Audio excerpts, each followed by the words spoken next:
하나님이 천지를 창조하실 때 각기 종류대로 만드셨습니다. 하나님이 이르시되 땅은 풀과 씨 맺는 채소와 각기 종류대로 씨 가진 열매 맺는 나무를 내라 하시니 그대로 되어 땅이 풀과 각기 종류대로 씨 맺는 채소와 각기 종류대로 씨 가진 열매 맺는 나무를 내니 하나님이 보시기에 좋았더라.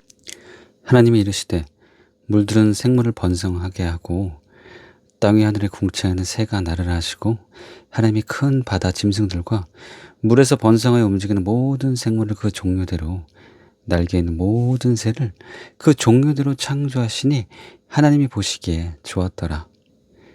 하나님이 이르시되 땅은 생물을 그 종류대로 내되 가축과 기는 것과 땅의 짐승을 종류대로 내라 하시니 그대로 되니라. 하나님의 땅의 짐승을 그 종류대로 가축을 그 종류대로 땅에 기는 모든 것을 그 종류대로 만드시니 하나님이 보시기에 좋았더라. 세상에 존재하는 수많은 생물들을 최초로 체계적으로 분류한 사람은 스웨덴의 생물학자 칼 린네입니다. 그는 1735년 자연의 책이라는 책을 발간하면서 생물을 그 형태에 따라 종속, 과목, 강문, 계라는 틀로 분류했고 이 분류체계는 지금도 그대로 사용되고 있습니다. 찰스 다윈도 린네의 분류체계를 받아들였습니다. 그런데 이 구절에 나오는 종류는 교배를 통해 후손을 낳을 수 있는 집단을 가리킵니다. 그리고 진화론에서 말하는 유전학적 종의 개념과 일치합니다.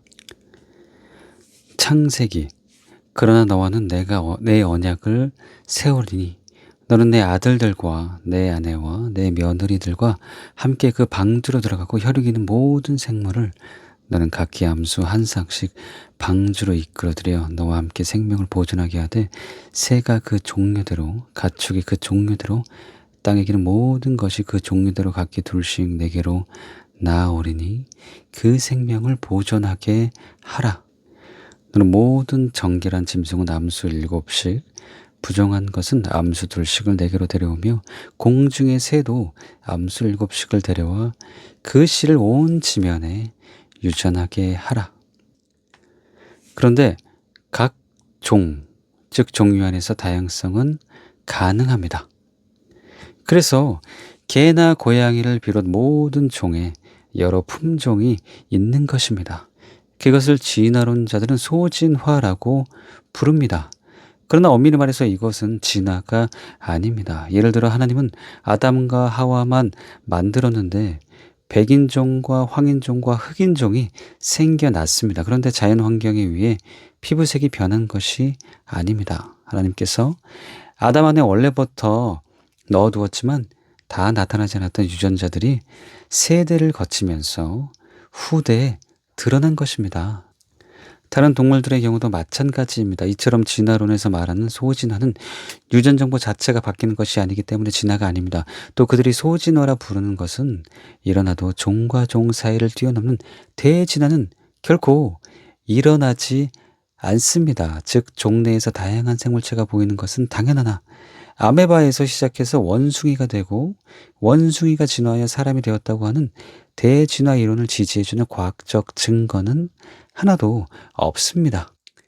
그래서 이미 오래전 진화론과 관련된 여러 분야, 즉 생물학, 분자생물학, 진화유전학, 화석학, 해부학 등의 세계적인 권위가 있는 진화론자들 160명이 시카고의 한 박물관에 모여 대진화라는 제목으로 회의를 열고 소진화가 일어난다고 해서 그것을 연장해서 대진화가 일어난다고 할 수는 없다는 결론을 내린 것입니다.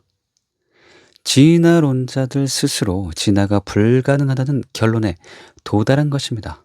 또 만약 대진화가 가능하고 그래서 진화론이 맞다면 한 생명체에서 다른 생명체로 서서히 변화되는 중간 형태의 생명체가 발견되어야만 합니다. 그러나 그런 것을 보여주는 화석이 없습니다. 그렇기 때문에 다윈도 크게 당황했고 이렇게 실토했습니다. 오래지 않아 독자는 이 부분에 이를 것이고 많은 어려움이 그에게 떠오를 것이다. 그 문제가 너무 심각해서 오늘 나는 어느 정도 망설이고 주저하면서 그 문제들을 생각해 보지 않을 수 없다. 만일 종들이 좋은 등급에 의해 다른 종으로 계통을 이어왔다면 왜 우리는 수없이 많은 과도기적 형태를 어느 곳에서도 볼 수 없는 것일까? 왜 모든 지질학적 지층의 계통과 모든 지층의 중간 연결체가 없는 걸까? 지질학은 아주 분명하게 잘 등급이 매겨진 유기체의 사슬이 없다는 것을 보여주고 있고, 아마도 이것은 이 이론에 대해 반론을 제기할 수 있는 가장 명백하고 심각한 장애일 것이다. 제가 어떤 책에서 읽은 것인데 실제로 다윈은 헤아릴 수 없이 많은 과도기적인 화석이 존재했을 것인데 왜 그것들이 지층에 무수히 박혀있는 채로 발견되지 않을까라고 고민하며 언젠가 지질학적 연구가 계속되면 종과 종 사이를 연결해주는 중간 단계의 화석이 무수히 발견되어 자기의 이론을 뒷받침해 줄 것이며 그렇지 않다면 자기의 이론은 무너질 것이라고 했다고 합니다. 그래서 진화론자들은 이를 증명하기 위해 화석 발굴에 심혈을 기울여 왔고 현재도 그렇습니다. 그러나 중간 형태를 보여주는 화석은 전혀 발견되지 않고 있습니다. 또한 진화론의 증거로 많이 이용되어 온 것 중 하나가 흔적 기관입니다. 수십 년 동안 진화론자들은 생물이 점점 진화하면서 한때는 유용한 기관들이었던 것들이 사용하지 않음에 따라 필요 없게 된 기관들이 있다고 가르쳐 왔습니다. 오래전에 이 흔적 기관이 사람들에게만 180여 가지나 되며 동물, 곤충, 그리고 식물의 것을 합하면 200여 종이 된다고 했었습니다. 그러다가 점점 줄어들어 지금은 6개 뿐이라고 합니다. 그러나 그것들도 흔적 기관이 아닙니다. 왜냐하면 각각 고유의 역할과 기능이 있음이 밝혀졌기 때문입니다. 끝으로 진화론자들은 흔적 기관은 종종 말하면 미숙 기관에 대해서는 함구합니다. 만일 진화론이 맞다면 소용이 없어 태화하는 흔적 기관이 있을 뿐 아니라 발달하기 위하여 막 시작하는 미숙기관이 있어야 합니다. 분명치 않은 미숙기관들이 시간이 지나면서 그 기능을 완성하여 효용성 있는 기관들이 되어야 합니다. 실제로 생물이 한 세포로 된 조상으로부터 발달했다면 초기의 생물들은 기관이 없었을 것입니다. 따라서 단계적으로 모든 분화된 세포, 즉 사지, 근육, 신경, 혈관, 털, 비늘, 척수, 이 연골 등에서 미숙한 발달 과정이 있어야 합니다. 진화론에 의하면 진화 중인 수백만 종이 있었을 것입니다. 하지만 발달 중인 미숙기관은 하나도 없습니다. 모든 생물이 각자 완벽한 기능을 가진 생체 구조를 지니고 있을 뿐입니다. 그러므로 그것들은 진화된 것이 아닙니다. 하나님이 창조한 것입니다. 즉 하나님이 실제로 존재하신다는 결론이 나옵니다. 만약 제가 진화론이 틀렸고 하나님이 창조하신 것이 옳다는 것을 보여주는 과학적인 증거들을 다 설명하자면 이 책을 끝내는 것이 불가능할 것입니다. 그것들은 창조과학회에서 출판한 전문 서적들과 제가 처음에 쓴 좋은 시와 말구물을 참고하시기 바랍니다. 그 대신 너무 신기해서 여러분에게 보여드리려고 제가 오랫동안 간직해온 것을 한 가지 소개해 드리겠습니다. EBS 다큐프라임 자연 다큐멘터리 녹색 동물이라는 영상에 나오는 국화쥐손이 바로 그것입니다. 먼저 사진과 설명부터 보시지요. EBS 다큐프라임 녹색 동물 일부 번식 국화쥐손이 호주 동부 녹색의 숲에 긴 시방 자루를 가진 식물이 있습니다. 창같이 생긴 이 시방 자루의 역할은 무엇일까요? 이 시방 자루는 스스로 회전하며 비상을 준비합니다.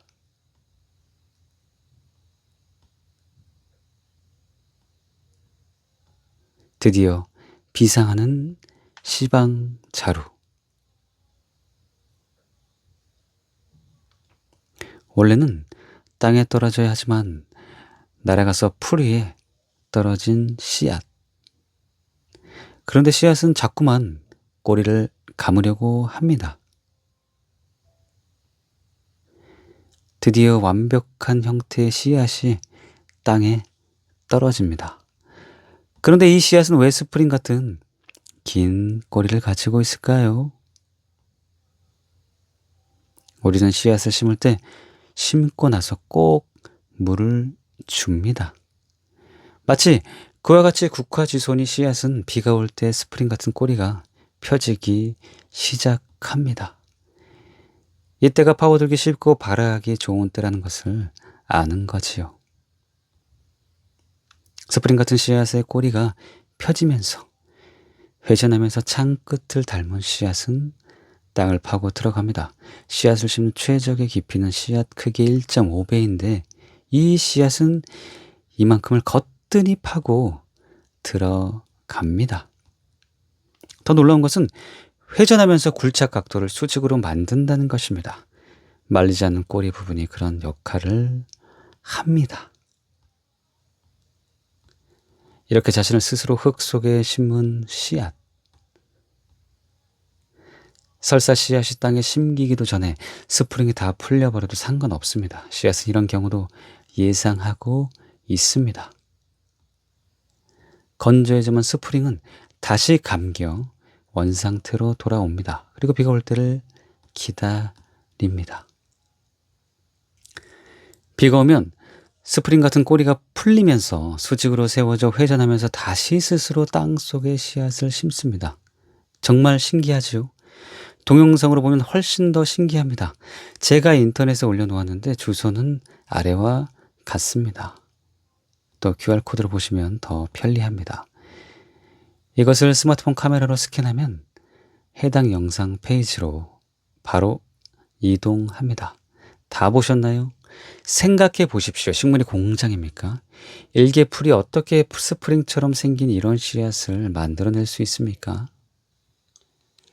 또 어떻게 이렇게 신기하게 작동하게 할 수가 있습니까?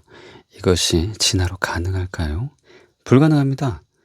하나님이 지혜로 창조하셨기 때문에 이런 신기한 것들이 자연에 그리고 이 외에도 수없이 많은 것입니다. 여호와여, 주께서 하신 일이 어찌 그리 많은지요. 주께서 지혜로 그들을 다 지으셨으니 주께서 지으신 것들이 땅에 가득하나이다. 마지막으로 진화론은 거짓이고 창조론이 옳다는 것을 보여주는 단순하지만 결정적인 증거가 있습니다. 복잡하게 생각할 것 없습니다. 진화는 처음에 물질에서 시작합니다. 그런데 물질에서 이성이 나오겠습니까?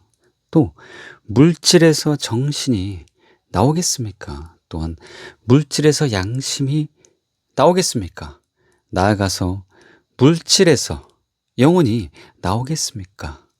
불가능한 일이지요. 그것은 돌이 식물을 낳고 식물이 동물을 낳는 것보다 무한히 더 불가능한 일입니다.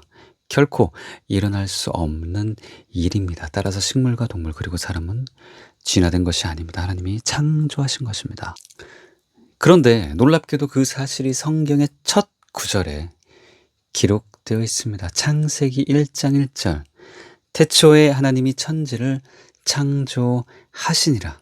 성경은 그 뒤 계속 하나님이 천지를 창조하셨다고 증거합니다.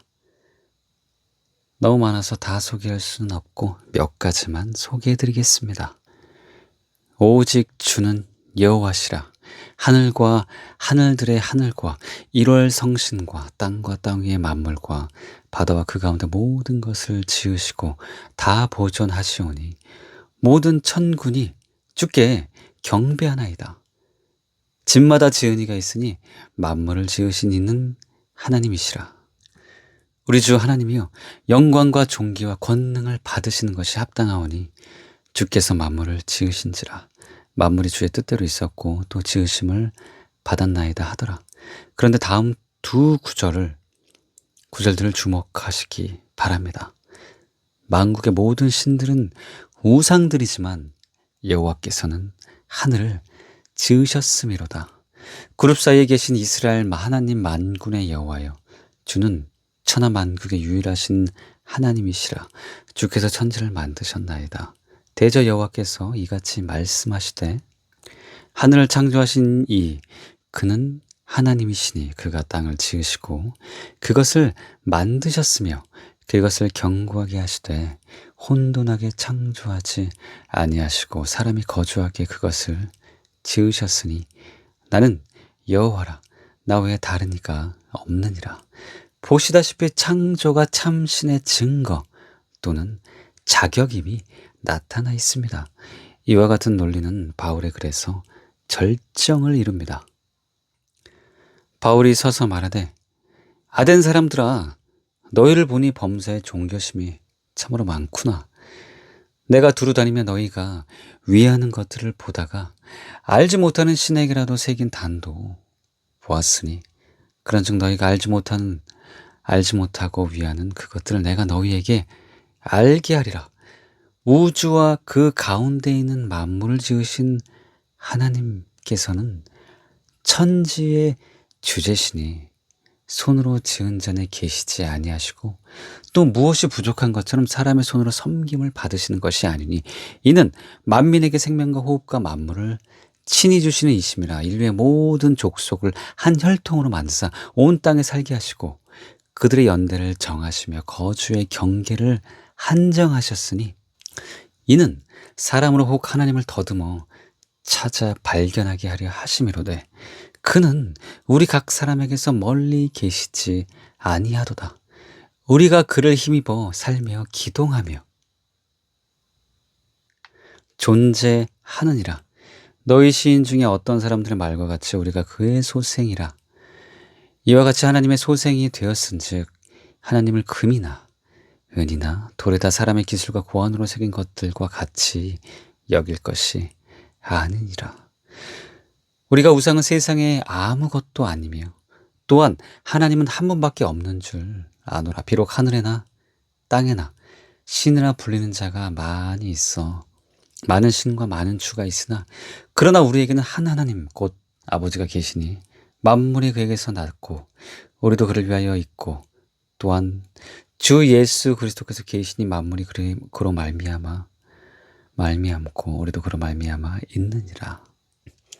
이처럼 바울은 창조를 근거로 모든 종교의 신들은 거짓 신이고 오직 하나님이 참신이라고 증거했습니다.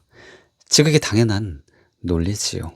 그러므로 천지 창조를 주장하지 않는 종교나 신은 모두 거짓 종교의 거짓 신이라는 것을 깨달아야 합니다. 한편 세상을 창조한 참 하나님이 계심으로 세상 종교들이 무엇을 믿고 무슨 주장을 하든 그것은 전혀 의미가 없습니다.